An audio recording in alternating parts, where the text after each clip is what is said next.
Στις τελευταίες του προσπάθειες στο δεξί άκρο της άμυνας του Παναθηναϊκού, καθώς έχω την εντύπωση ότι θα μετακινηθεί στο κέντρο. Χριστοδουλόπουλος, φανταστικό, υπέροχο, απίθανο γκολ από το οικείο του πρόσωπο να του το αφιερώσει. Κοιτάξτε,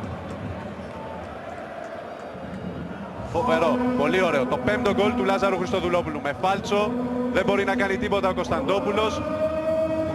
Η δεύτερη θέση των σκόρερ του Παναθηναϊκού, πίσω από τον Τζιμπρίλ Σισέ, ο Λάζαρος Χριστοδουλόπουλος. Πήρε ισοπαλία 0-0 από την ΑΕΚ. Ο Σισέ δημιουργεί χώρο για να κάνει το σουτ. Το κάνει ο Γάλλος 2-0. Βρίζει την αποθέωση από τους φίλους του Παναθηναϊκού. Κοιτάξτε, ψάχνει χώρο για το σουτ, του τον δίνουν και δεν συγχωρεί. Διαγώνιο 2-0 ο Παναθηναϊκός. Ρόπουλο, μακρύς.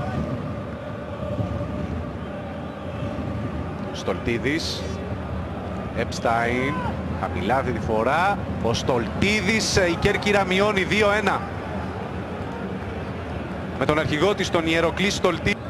Η σέντρα από τον Επστάιν, δείτε, ο Βίντρα δεν μπορεί να απομακρύνει αποτελεσματικά.